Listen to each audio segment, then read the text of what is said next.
गाड़ी में जाने का शौक लगा तो मालूम पड़े गाड़ी नहीं चला सकते, गाड़ी में बैठ नहीं सकते। मकान बनाने का शौक लगा, मकान तो बड़ा बन गया, पर मकान में ऊपर चढ़ने का, आप सब यहाँ बैठे हो, तुम्हारा अगर 2 मंजिल का मकान होगा ना, तुम गारंटी है हफ्ते 2 हफ्ते या महीने 2 महीने 4 महीने में एक आध बार ऊपर जाते हो गए। और हम तो निवेदन करें इतनी जल्दी जाओ भी मत, क्या करोगे, एक आध बार का चले तो गए ऊपर, इतना धूल इतना पानी इतना फैला रहा देखा, दूसरी बार मन में सोचा कब तक करूं मैं, तो मेरे से तो बन ही नहीं, और नीचे चली गई और फिर नहीं आई ऊपर, फिर नहीं जा। दांत थे तब चने नहीं, कमाते कमाते कमाते कमाते कमाते कमाते जीवन निकल गया। और फिर भी बच्चों ने कहा तुमने हमारे लिए किया क्या, फिर भी कह रहे हैं तुमने हमारे लिए किया क्या। अरे एक मां अपनी पूरी उम्र तुम्हारे ऊपर न्यौछावर कर देती है, और एक बाप पूरी उम्र कमाते कमाते कमाते कमाते अपनी पूरी जिंदगी तुम्हारे ऊपर पूरी कमाई हुई धन दौलत तुम पे न्यौछावर कर देती है। इसीलिए हमने भिलाई की कथा में कहा था कि दुनिया की सबसे बड़ी दौलत है, दुनिया की सबसे बड़ी दौलत समय, दुनिया की सबसे बड़ी दौलत है समय, और दुनिया की सबसे बड़ी पूंजी है माता और पिता। समय, माता पिता, इसका आदर करो, समय की कीमत को समझिए, समय के अनुभव का आनंद लीजिए, समय को समझने का प्रयास करो। आज जो समय है कल नहीं रहेगा, जो कल है वो परसों। सोना गया वापिस आ जाएगा, चांदी गई वापिस आ जाएगी, गाड़ी गई वापिस आ जाएगी, बंगला गया वापिस आ जाएगा, पर जो समय चले गया वो वापिस नहीं आ सकता। वो गया तो गया, फिर नहीं आने वाला। इसलिए समय की अनुकूलता समझिए कि हमारा बचपन है उसको भी हम श्रेष्ठता में जिए, हमारी जवानी है उसको भी हम श्रेष्ठता में जिए, हमारी अधेड़ी है उसको भी हम श्रेष्ठता में जिए, और हमारा बुढ़ापा है उसको भी हम श्रेष्ठता में जिए। दुनिया तो गलती छांटने के लिए बैठी है। एक पति पत्नी गार्डन में घूम रहे थे, बगीचे में दोनों घूम रहे हैं, पति और पत्नी दोनों। घूमते घूमते देखा कि सामने से कुत्ता आ गया, पत्नी घबरा गई, सामने से कुत्ता, पत्नी घबराई, थोड़ा पीछे हटी, कुत्ता और आगे बढ़ा, पत्नी और पीछे हटी, कुत्ता और आगे बढ़ा, पत्नी और पीछे हटी। पति को लगा ये कुत्ता मेरी पत्नी को काट खाएगा, कल बच्चों को स्कूल भेजना है, टिफिन कौन बनाएगा, कौन बनाएगा, मेरे को दुकान जाना है, मेरा भोजन कौन बनाएगा, करूं क्या। जैसे कुत्ता जम के लपका, पति ने पत्नी को गोदी में उठा लिया, जो गोदी में उठाया कुत्ता भाग गया। कुत्ता भागा, पत्नी नीचे उतरी, उतरते सी चिल्ला के बोली तुम में अकल है थोड़ी बहुत भी, तुम में लक्षण है थोड़ा बहुत भी। पति ने कहा क्या हो गया, दुनिया के लोग कुत्ते को भगाने के लिए पत्थर उठाते, तुमने मुझे उठा लिया। अब पति हाथ जोड़ के बोला मैंने तेरे को मारने के लिए कुत्ते को नहीं उठाया था, मैंने तो इसलिए उठाया था कि तुझे कुत्ता नहीं काट का, मेरे पाँव में काट लेगा चल जाएगा, पर तुझे काटेगा तो मुझे अच्छा नहीं लगेगा। पर समझ है ना व्यक्ति की, क्या समझेगा। आप किसी को कितना भी समझाने का प्रयास कर लो, उसकी बुद्धि उसके विवेक उसके आनंद के साथ जितना समझ सकता है उतना ही समझेगा, उतना ही, उससे ज्यादा वो नहीं समझ सकता।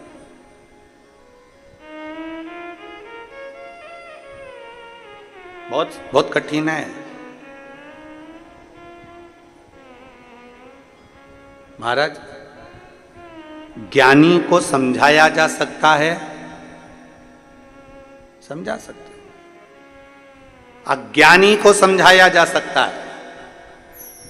ज्ञानी को समझाना सरल है, अज्ञानी को समझाना सरल है, पर अभिमानी को समझाना दुनिया का सबसे कठिन काम है। आप अभिमान वाले व्यक्ति को नहीं समझा सकते, जिसके अंदर अभिमान भरा हुआ, अहंकार भरा हुआ, मैं और मेरा। लंकाधिपति रावण को कितना समझाया मंदोदरी ने,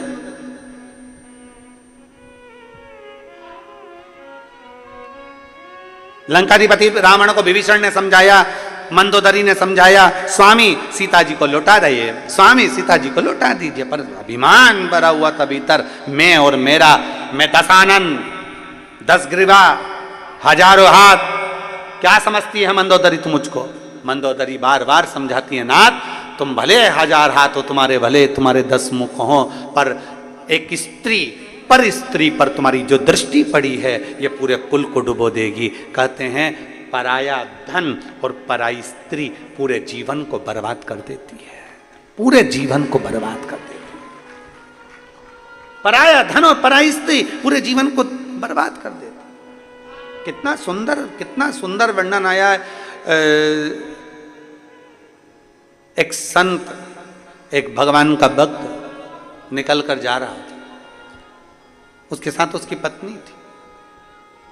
बड़े प्रेमी जीव थे, भगवान के विरल भक्ति में रमने वाले। जा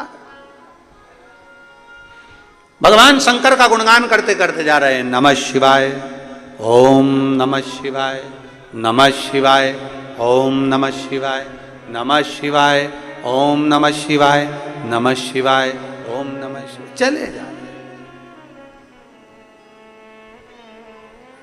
इनका नियम था, जंगल से लकड़ी लाते, लकड़ी को बेचते, बेचकर अपना यापन करते, लकड़ी बेचकर अपना जीवन यापन करते थे। अब आज दोनों पति पत्नी जैसे ही जाने लगे, पार्वती जी ने शिव जी से कहा, बाबा, ए भोले बाबा। शंकर जी बोले, हाँ गौरा बोलो क्या बात है। पार्वती जी बोल रही हैं, बाबा ये दोनों पति पत्नी आप और हमको भजते रहते हैं, दिन भर शिव शिव शिव शिव जपते रहते हैं। ये पति पत्नी दोनों दिन रात शंकर का नाम लेते हैं। बाबा बहुत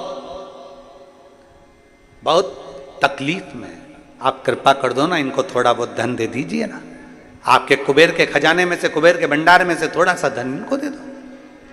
शंकर भगवान पार्वती जी से बोले, पार्वती मैं दे तो दूंगा, पर इनके भाग्य में अभी धन श्रेष्ठ नहीं है, इनके भाग्य में भी धन श्रेष्ठ नहीं है।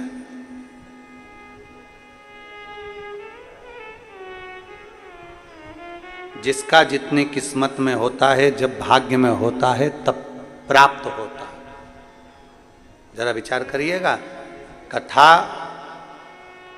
मुंगेली में होने वाली थी, डोम लग चुका है, स्टेज बन चुका है, मंच व्यवस्था हो चुकी है, सारी व्यवस्था हो चुकी है, पर पानी कीचड़ सब उस पंडाल में इतना भर चुका था कि पांव रखो और पांव उसमें जा रहा था, दब रहा।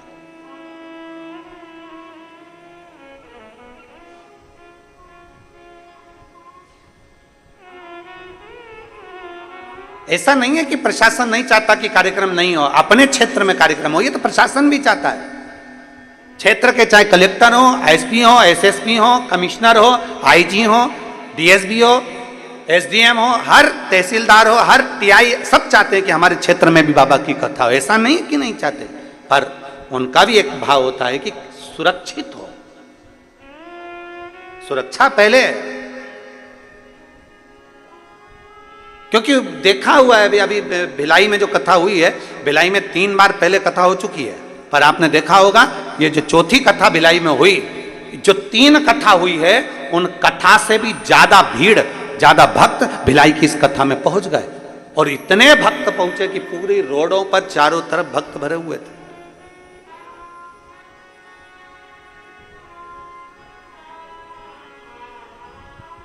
अब कथा होना थी उंगली के अंतर्गत, कथा कहीं हो सकता है कि आप आए नहीं और सुबह हो गई, मेरी पूजा की थाली धरी की धरी रह गई।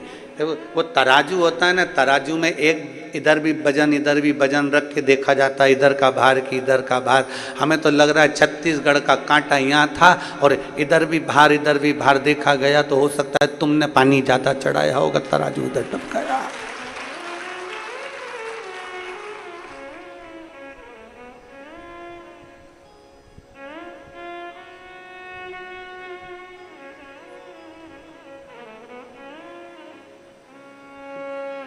जैसे कथा यहाँ हो रही है, वैसी की वैसी वहां पर भी प्रशासन ने उनसे कहा कि देखो आप चाहो तो एक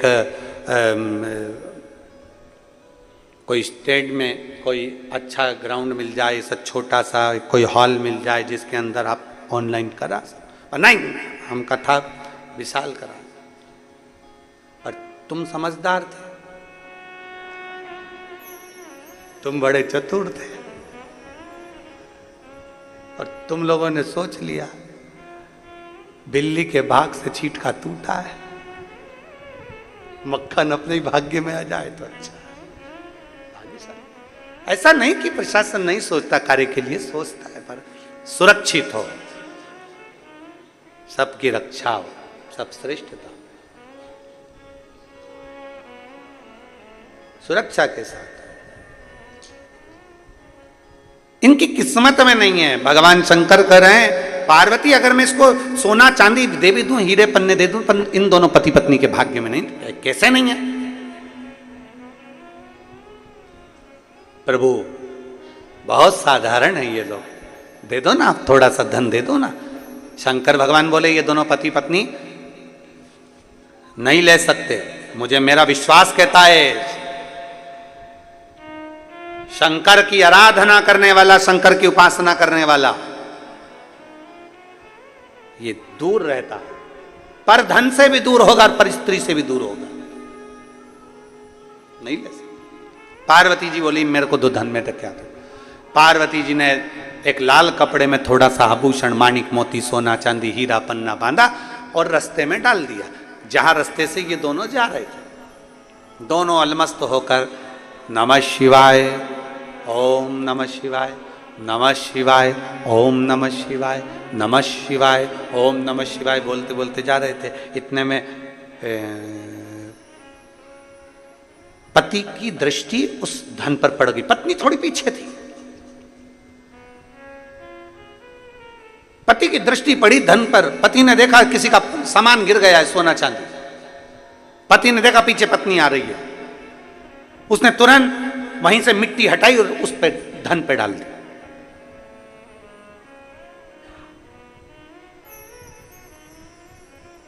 पत्नी ने पूछा आते से ही, क्या कर रहे हो? पति को लगा स्त्री का स्वभाव होता है थोड़ा सा, कहीं धन देखकर इसके मन में, लोगों के पर्दे देखकर मन में आ जाता है कि अगली दिवाली पे इसमें की पर्दे लाऊंगी। मिठाई खाते खाते मन में आ जाता है कि अगली बार हरियाली आन दे तो मैं ऐसा ही मीठा भात बनाऊंगी। तो उसके मन में यह ना आ जाए कि ये सोना देखे, हीरे पन्ने देखे और इसके चित्तवृत्ति में यह ना आ जाए कि ये सारा धन मेरा हो गया, ये सारी संपदा मेरी हो गई। ना ना। पत्नी ने पूछा क्या कर रहे हो? पति बोले कुछ नहीं। स्त्री ने कहा मुझे मालूम है तुम क्या कर रहे हो। पत्नी बोली मुझे मालूम है तुम क्या कर रहे हो। पति ने पूछा क्या कर रहा हूं? पत्नी बोली मिट्टी को मिट्टी में दबा रहे हो। पति की आंख में से आंसू बह गए। मैं अपनी पत्नी को समझ नहीं पाया, वो जान गई थी ये सोना मिट्टी है, दूसरे की दौलत हमारे लिए धूल की तरह है, दूसरे का धन हमारे लिए धूल की तरह है, दूसरे की संपदा